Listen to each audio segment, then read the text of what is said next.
one of the things that's important is that when there's this whole concept around diversity of mind, and it's important that when you're going through that growth, which we're now in a different phase to where we were at the start of the year, that we don't just keep bringing in the same type of person. So actually one of our most recent hires is somebody that has a high level of structure, because we know that we've got maybe more people that are used to kind of finding a way to make it work. Welcome to Revenue Insights.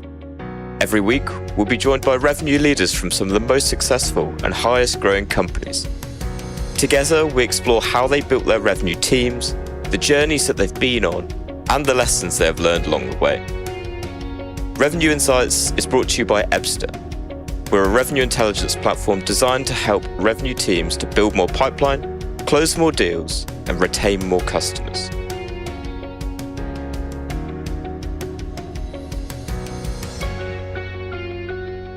Hello, and welcome to the Revenue Insights podcast for this week. Today, I'm joined by Stuart Dale. He's the VP of Revenue at Screenloop. He spent over the last 10 years building, scaling, and transforming SaaS go-to-market teams, and he previously did this over at Yieldify. Stuart, it's my pleasure to chat to you today. Great to speak, Lee, and thanks for letting me on.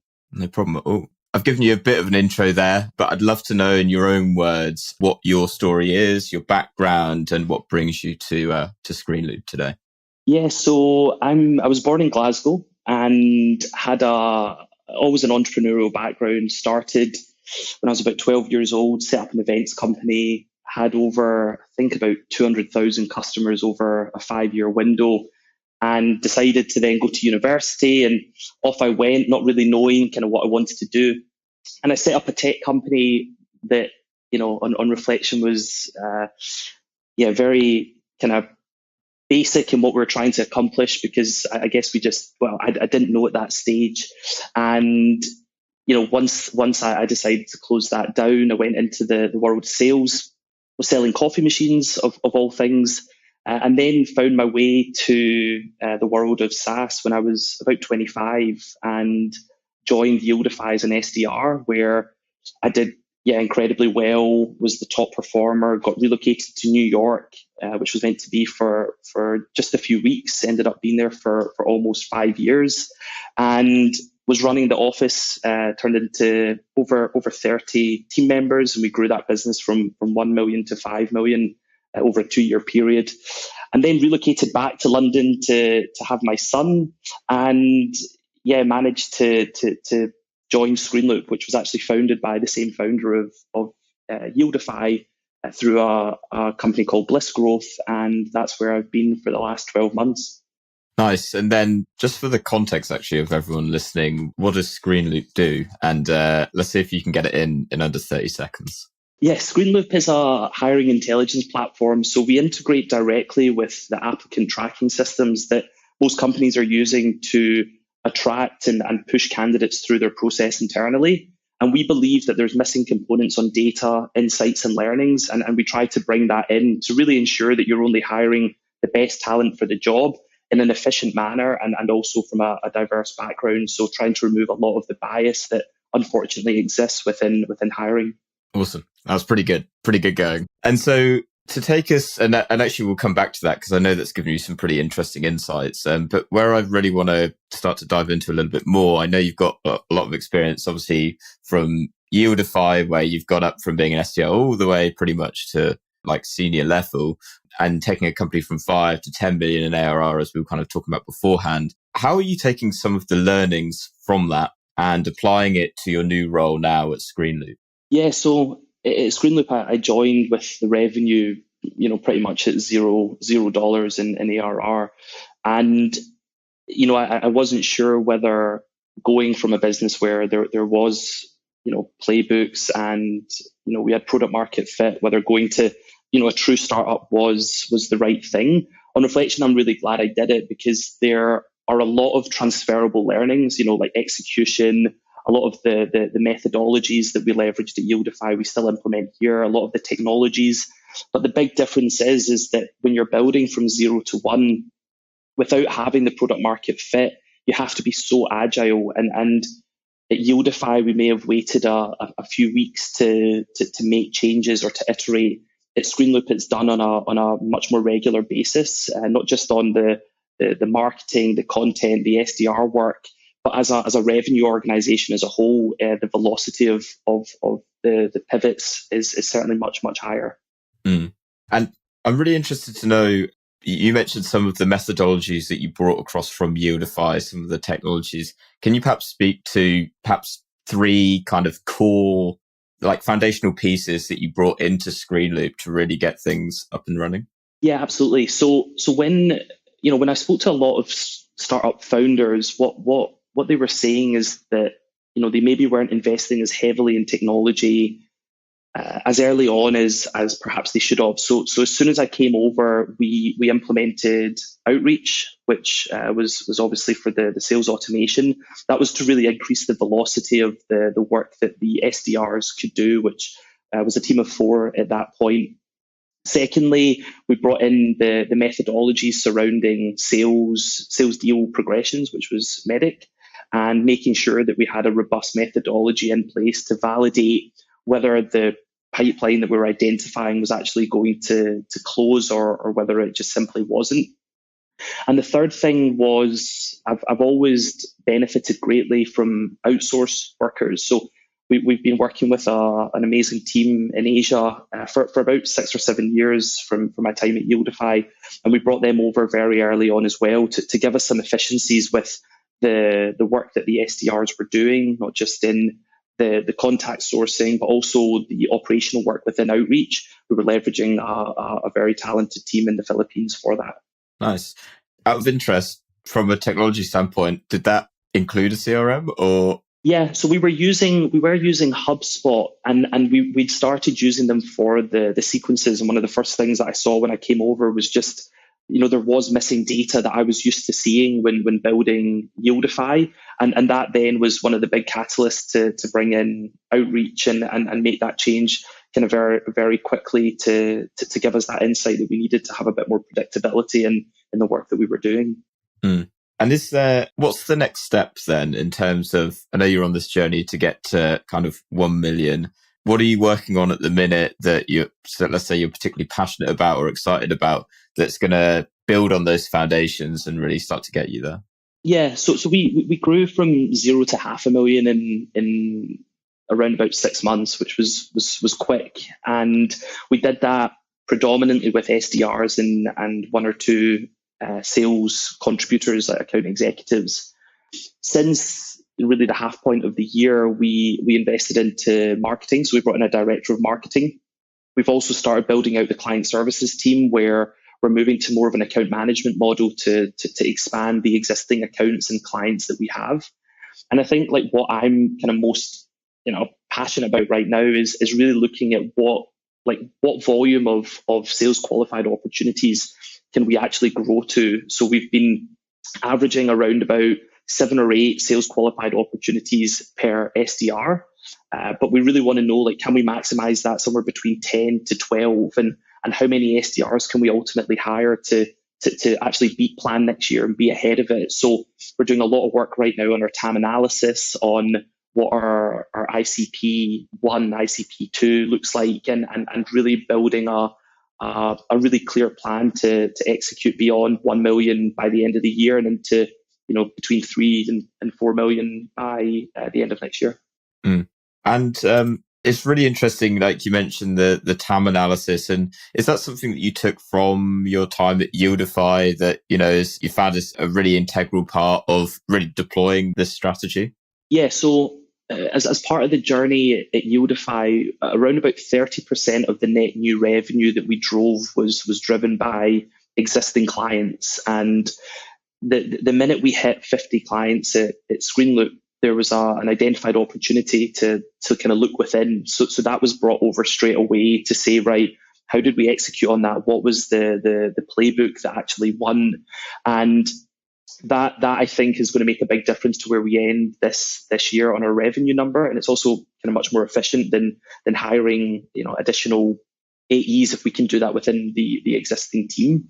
And I think ultimately the growth that we're anticipating from marketing and the sales qualified opportunities that they will bring was again what we saw at Yieldify. It was events, it was direct mail, it was kind of heavily personalized strategies to attract our tier one accounts, because we know that there's a large proportion of the overall revenue that exists sitting within probably that 20 to 30% of accounts out of everything that we're looking at. And I'm going to make a sweeping assumption, but as you now bring in your as a director of marketing, I'm assuming that the role then of marketing is going to be very much aligned with the SDR approach in terms of the accounts that you're going after. Yeah, exactly. So we try to be kind of laser focused on that. We've been running, one or two events each month in London, which are in-person events to bring the businesses that we're looking to work with together. And certainly marketing sits directly with the SDR team. I mean, we're fortunate it's a relatively small office, but they're really close together to make sure that what we're working on with our outbound approach is kind of mirrored on our digital and online approach with our clients as well, and prospects ultimately too. Mm. Something that on that note of hiring, and obviously it's kind of a specialty, right, for Screenloop, and something that we kind of were talking about beforehand is the different type of people that you need at different stages of your business and the kind of traits that you're looking for. So I think probably particularly looking through the lens of sales, and perhaps you can split this by SDRs and A's, or perhaps, it's the same. What kind of traits are you looking in people when you're hiring them at the, let's say, 0 to 1 stage and then the 5 to 10 stage? Yeah, so if we start with the SDRs, there's an awareness within hiring typically on IQ, like people have the intellect to do the job. There's then people are typically aware of EQ, which is the emotional quotient. And, are people kind of emotionally aware, and are they able to be, fair with their teammates and part of a team? But the third one, which is AQ, which is the adversity quotient, means like, what is your grit and determination? Like, how deep can you dig when things get really, really hard? And when we were looking at the structure of the team that we wanted within Screenloop, the AQ, the adversity quotient, had to be much, much higher than what I typically hired for, because ultimately a startup of when you're building from 0 to 1, for quite a few weeks, quite a few months, actually 3 or 4 months, nobody had hit the sales qualified opportunity target. It was this milestone that nobody had hit. And for a lot of people, that's daunting to the point that people want to leave the organization because it's an impossible target. Whereas people that have got a high level of grit and determination see it as a milestone that they ultimately can strive for and be the first person to hit. So that was like really important for us that we had a high level of grit within the team.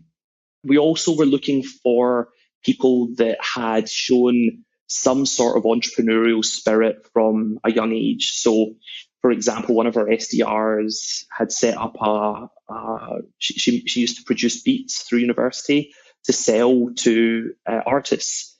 And another one has actually built a fairly decent sized car, improvement enhancement business. So they've got that hustle, in them.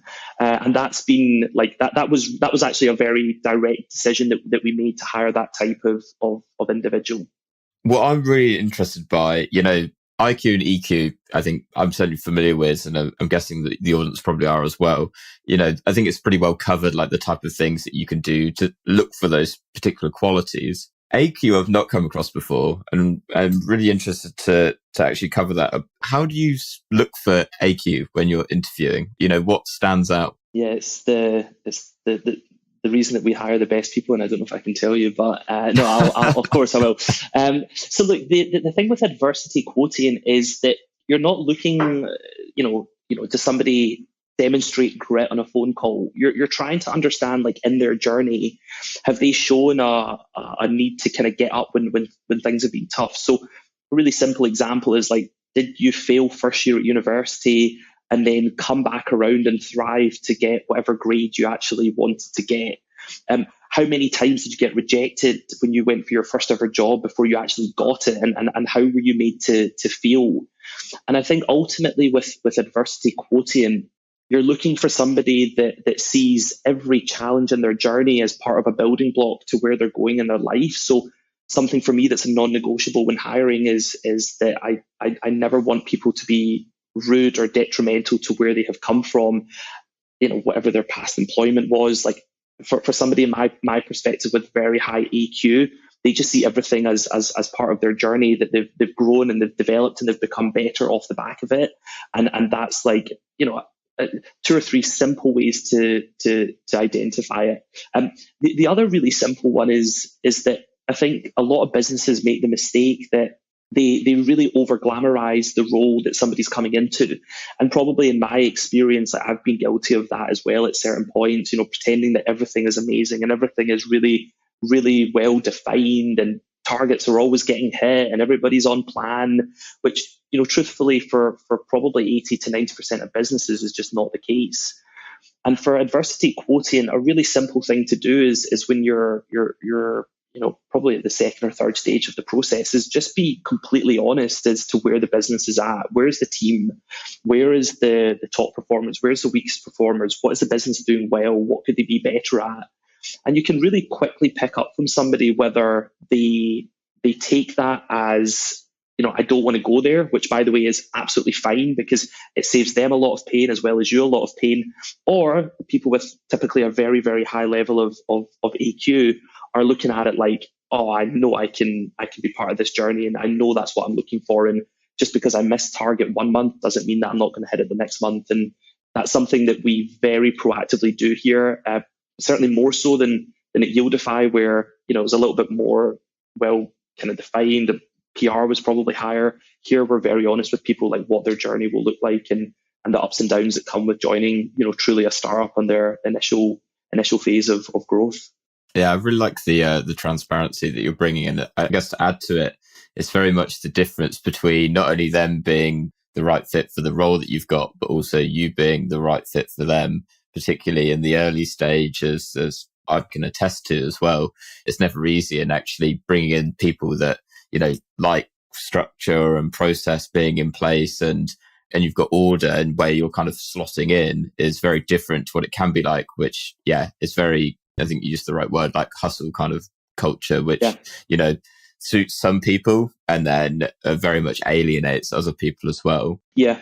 Yeah, I was just going to add, like one of the things that's important is that when there's this whole concept around diversity of mind, and it's important that when you're going through that growth, which we're now in a different phase to where we were at the start of the year, that we don't just keep bringing in the same type of person. So actually one of our most recent hires is somebody that has a high level of structure, because we know that we've got maybe more people that are used to kind of finding a way to make it work. So actually we want to make sure that we're being mindful and bringing in people that can actually collaborate and learn from each other in a way that will be the best for the business, because ultimately we're now hiring for people to take us from 1 million to 5 million, that we need to have that diversity within the team. Yeah, it's a really good point actually, and it kind of brings me on to where I was going to go with it, is how do you then start to move them over and also start to evolve them as the business grows? You're obviously moving to a point where you get to, obviously for you guys, once you hit 1 million and then it's beyond. So what traits are you then looking for between 5 to 10 million? And I guess the second part to that is, how are you then taking the original people on that journey to that stage? Yeah, so we're very fortunate. Our founders are mainly all from some of the biggest unicorns in the world, whether it's Revolut or Stack Overflow, for example. So therefore, we have an infrastructure within the leadership team where the predictability is there. So there's people that the perhaps more agile can learn from, and there's training in place to try and coach and develop people to that point. Now, the beauty of tech and startups is that I'm not an overly, for example, building from say 50 to 100 million probably doesn't interest me as much as building from 0 to 10. And if that's the case for other team members, then there's a wealth of opportunities within the business where they can still leverage that freedom. Maybe they go and open up an office, maybe they go into a new role, maybe they, take on a sub vertical that we've never challenged before to keep people playing to their strengths. And I read this book that really summarized it perfectly, that through school, you're typically, spending most time on the subjects and the areas that you're weakest at, that, really your worst traits, and you're trying to go from a C to a B minus. And certainly for me, that was like the approach that school was, and university. And what I try to do as a leader is take people that are A's at what they like doing, and that can be across anything, and make them absolutely exceptional at it. And it typically is really, really well received, because you're really playing to the strengths, and especially if it's like a conscious decision to take them there, it's quite a phenomenal kind of set of outputs that you get from the individuals, if you can guide them, and if it's right for them, of course. Yeah, and I think that's absolutely the right way to approach it. So what would you say though, when you get there and, you say, for example, one of your previous team, they've gone and opened a new office, perhaps over in the US, for example, and then they're going through the same process of building their own team, right? Yeah. What traits are you looking for then at that stage of the business? Are you focusing as much on the AQ now, or, leaning more towards the EQ? Yeah, so it's actually being talked about quite a lot now, that one of the challenges for exceptional individual contributors is that they're quite often forced on this journey of management and leadership. And something that I'm kind of very focused on is being really open that becoming a manager or leader is not for everybody. And I had no idea when I got promoted to head of sales and then VP of sales and client services. I really didn't know whether that was ultimately what I wanted, but I was put into an environment, and fortunately I thrived. So we want to be very open that isn't necessarily the right thing for everybody. If people do choose to go down that route, then what's really important is that there's training and guidance and infrastructure in place to coach people and to take them from an individual contributor that's done really, really well to a manager, and then ultimately to a leader. And for me, like typically what I've seen, the most important traits, I think it swings more to EQ and IQ at that stage, where you're looking for somebody that can really understand people, but also operate with a high level of intellect, because they need to decide what lever to pull. They need to know what journey to take, what battle to fight, because in basically any business, there's a million things you can do, but you have to be kind of laser focused on what is going to make the difference. So I think they become slightly more important, while still, of course, you need AQ, because being a leader is also very, very challenging as part of the journey. Nice. I want to stay on the theme of, the difference between, 0 to 1 and 5 to 10, but actually change it up a little bit in terms of, obviously, given the time of year, we're in November at the time that we're recording this. Annual sales planning, really big part of preparing for the new year. And I'm curious to know from your, actually, to begin with, what is your process for, planning for the year ahead? What do you take into consideration? Do you have a step-by-step, or is it really quite a bespoke approach that you take? Yeah, so we did all of our planning when we did our $10 million seed round. Like, we were always planning for what the end of 2023 would look like and 2024 would look like. The thing that I think is critical is that, once you establish what your key revenue drivers are, which right now for us it's SDRs and marketing ultimately, the situation around SDRs is that roughly 50 to 60% will not make it within, I think it's 12 months. So when you have that understanding, you then have to start working backwards to say, okay, well, if we do really well and 70% make it, right, we probably need 1 or 2 extra people to allow us to actually hit plan next year. So we've actually started the hiring process months ahead of probably ordinarily when you maybe would have, because we know that there's a likelihood that maybe certain people just won't enjoy the role. Then there's also the challenge of people being successful in the role. And we want to make sure that we're not chasing the number every single month next year, that we have the infrastructure in place. Obviously, we're very fortunate that we have the cash to allow us to do that. But I've been in environments previously where it was much more reactive, and when you're chasing the revenue on a monthly or quarterly basis, You can end up bringing in bad deals or deals that are not good for the client services team. We don't want any of that within the culture that we're building. So therefore, we're being quite kind of direct in our approach to make sure that not only we have the people to hit the plan, but we give ourselves, minimum probably 4-month buffer to get them fully ramped and actually firing within their role to make sure that the revenue is attainable. It reflects a lot. The last podcast I recorded was with someone else in revenue operations, Kimberly Haley, who mentioned a very similar thing of like always be planning, always planning ahead rather than being reactive. And I think that's very much the same kind of premise. And so is that the case for like the going from your TAM, which we touched on earlier, and obviously the accounts that you're going after as part of your SDR approach? Is that something that you feel like you've kind of got covered already, or are you constantly feeding into that in terms of the addressable markets that you can go after? Yeah, so I think this has been, again, like one of the big differences from building from 0 to 1, that Screenloop was predominantly built in the first few months on organizations hiring for growth, meaning they were hiring plus 30 or 40% of their existing headcount. So 100 people were bringing in an extra 30 or 40 people. With news of the recession, which came out, middle of the year, I can see you smiling, that businesses went from planning 50 roles to 10. And for us, that was like a big shift, because we had this massive opportunity of total addressable market where everybody was hiring because everybody, had loads of cash and everything was really buoyant, to then an environment where that was cut back. And what we did is rather than hit panic buttons, we kind of paused for, I'd say it was a couple of weeks to kind of let things stabilize a little bit.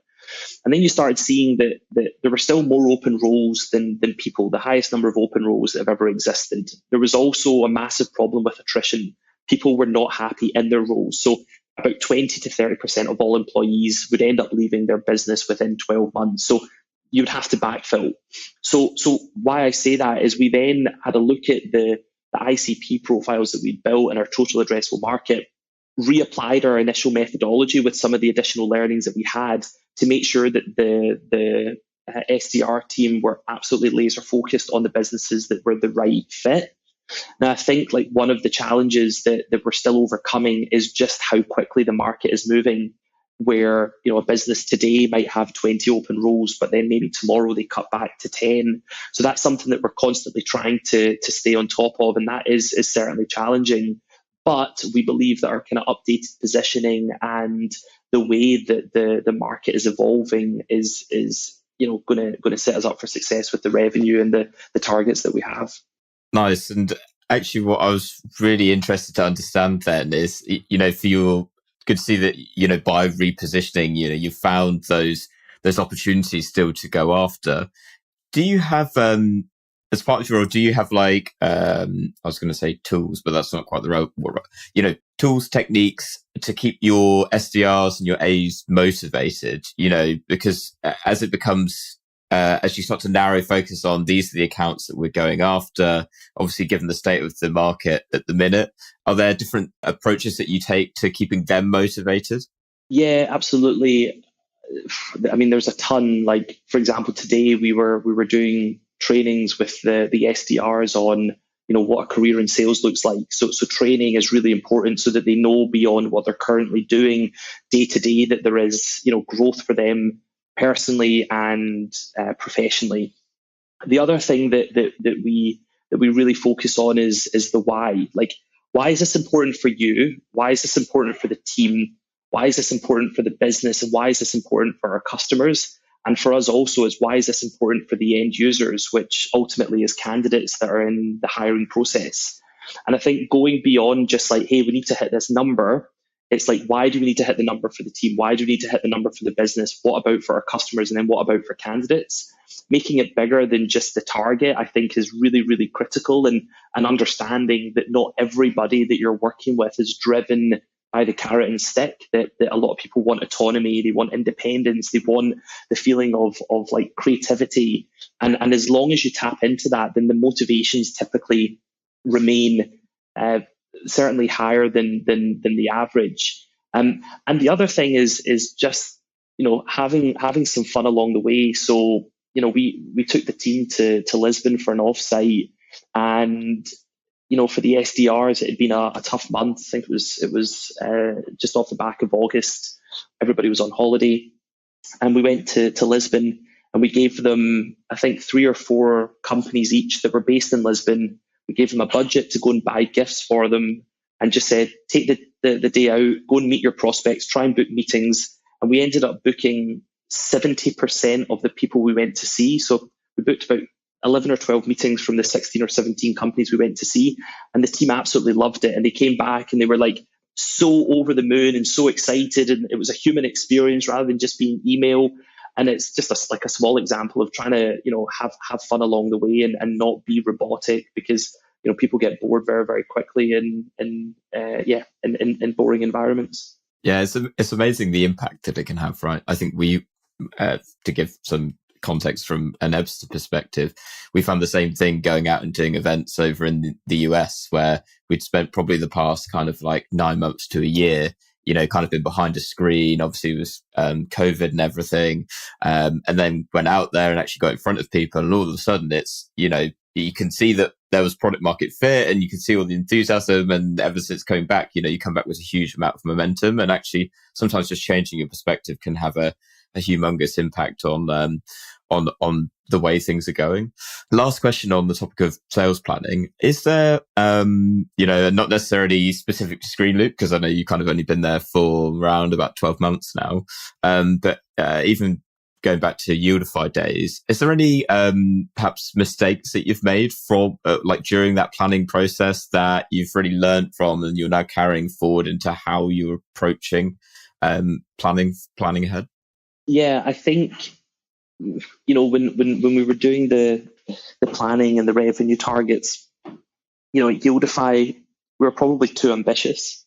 And I think on reflection, not assuming that every hire you make is exceptional, whilst I'd like to think that, at Screenloop, we are very good at it, that having that understanding of what the likely performance is, then factoring in, what happens if, people leave, and of course your attrition rate is always something you're looking at, but, if it's a particularly bad time, or it's a, particularly good time. So what we've been doing with our sales planning is building 3 or 4 scenarios, which range from really bad to good to great. And I think that's really important for us to have the visibility of what those scenarios look like.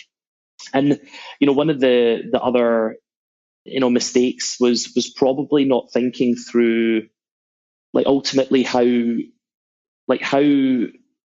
commission and compensation, may need to evolve and change. And, businesses, for example, at Screenloop, we've changed the commission probably 3 or 4 times this year already, because we need to be agile. The expectation on what a target was achievable was really just a number that we hoped was achievable, but we've had to be dynamic and actually think about, the fact that we are building a business, and we need to show that we're flexible with what we're trying to do.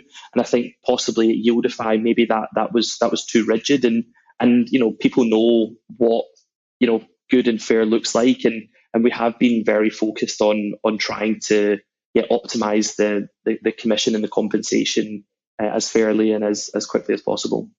Yeah, I completely agree, particularly in terms of you hit the nail on the head, right, in terms of being initially too ambitious, but also I love the concept of having different scenarios.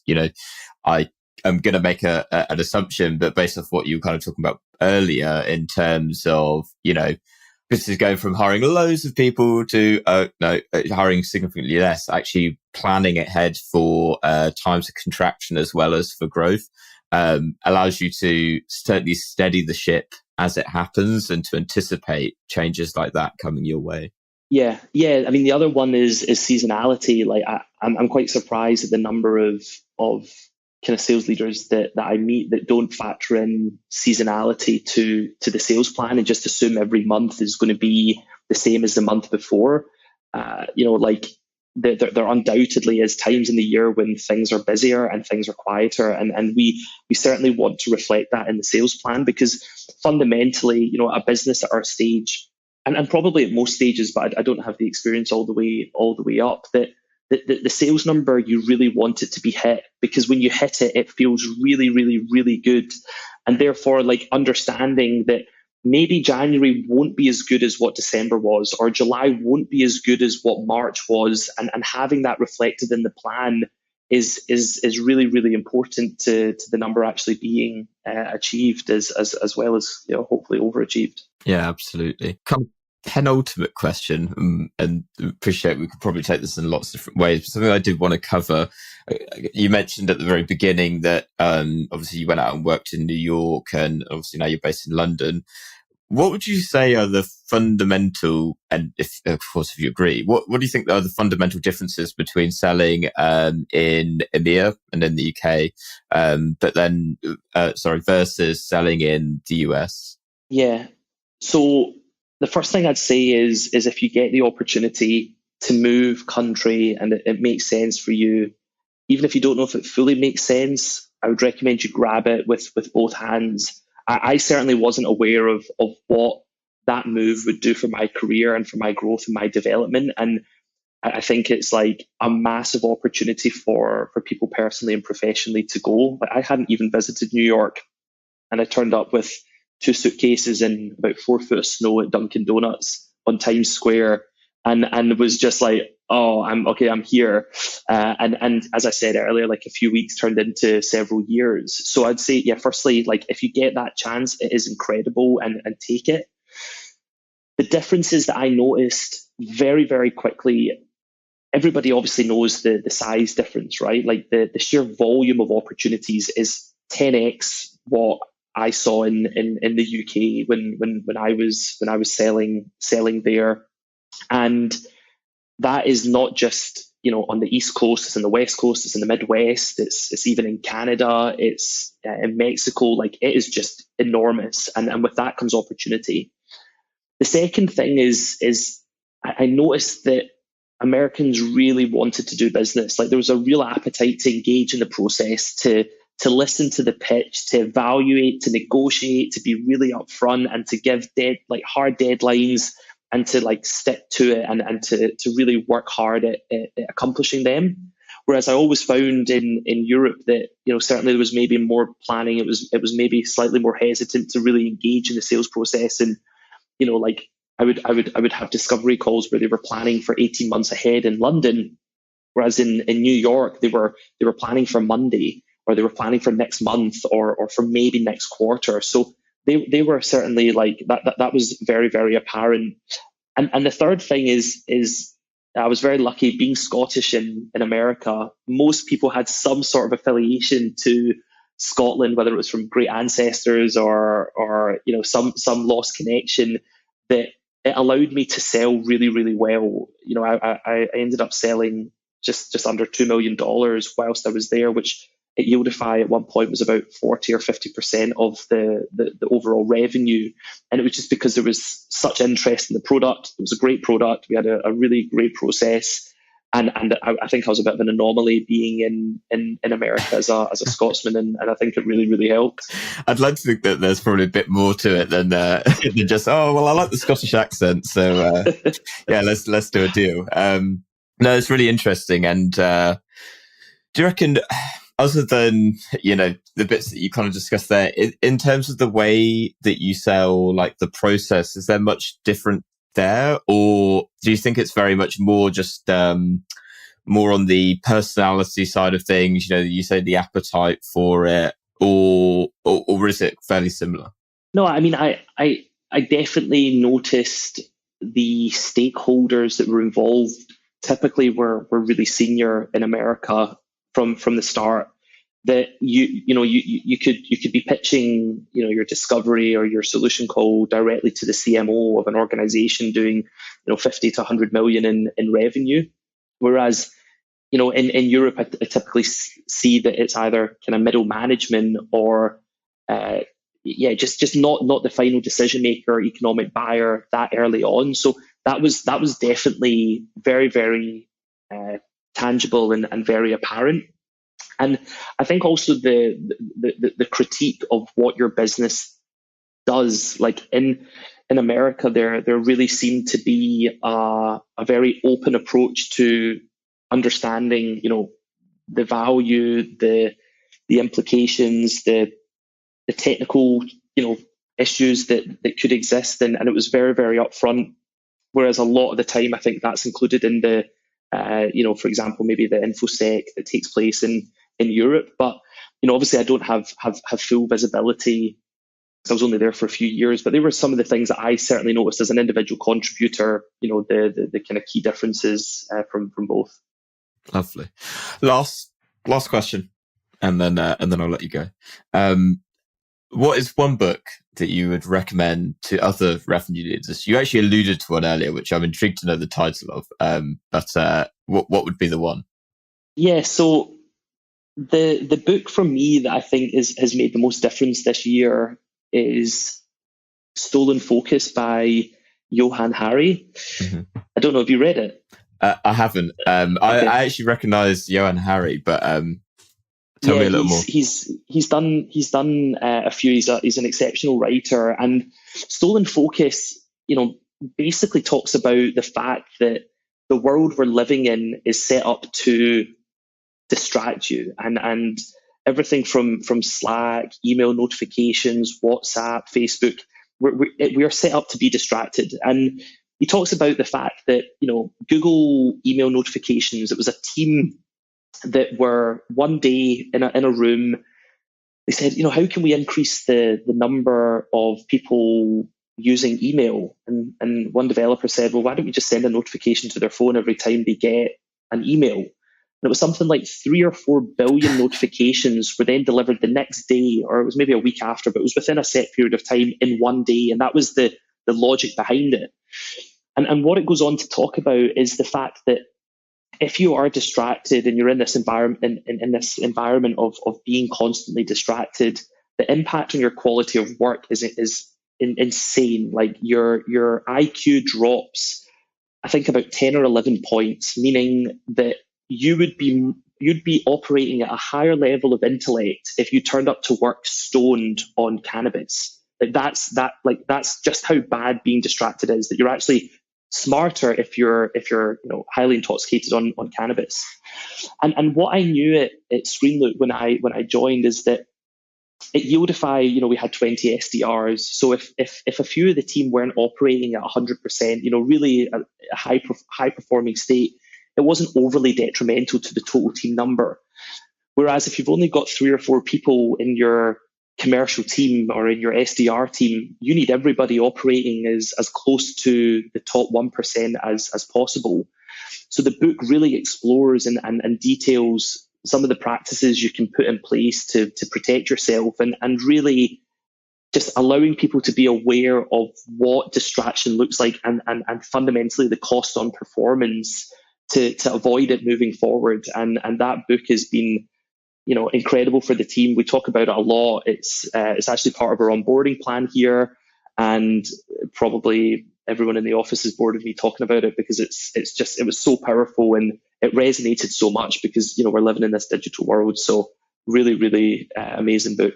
I love it. If I guess as a follow on to that, if to the listeners, if you've not watched The Social Network on Netflix, that's also a great kind of expose of like how it happens and how tech companies have come up with all these strategies to get you like hooked to your phone. I don't know, for your SDRs, is it not a good thing if your prospect on the other end is seeing their email coming in straight away, get distracted from what they're doing? Yeah, I mean, that's definitely the catch-22, but certainly just having the visibility and then let people operate within that. The big thing about the book is that the problem is a lot of it exists on a subconscious level. So if you want to try, like, delete an app from your phone that you use regularly and say you'll delete it for a week, what you'll find is you've got a twitch with your finger.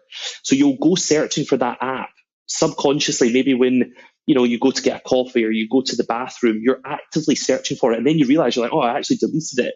And for me, when I deleted it was a LinkedIn app however many months ago, it took me about 2 weeks before I stopped doing that on a subconscious level. And it just showed like I wasn't proactively thinking about going on it. I was just getting consumed into that environment. So yeah, like it was very eye opening, and it was part of the reason for for implementing it.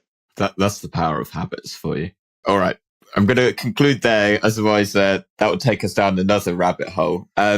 Stuart, this has been awesome. Well, to be fair, you've just said that you've deleted your LinkedIn app. So normally my follow-up at this point is, if anyone wants to connect with you, reach out to you, where can they find you? Evidently nowhere, but I'll throw it open to you. No, I'm still a user. I just don't have it on my phone, but I'm still on LinkedIn, of course. But yeah, it'd be great to connect. Awesome. We'll put a link down in the show notes. Stuart, this has been wonderful. Thank you so much for joining me, and to everyone at home that's been listening along. Thank you so much. We'll see you next week. Thanks, Lee. Appreciate it. It was awesome. Cheers. Thanks for listening to Revenue Insights. If you want to learn more, subscribe to our newsletter, and we'll deliver every episode straight to your inbox. If you have any questions, feel free to connect with us on LinkedIn. Our links will be in the episode notes. See you next week.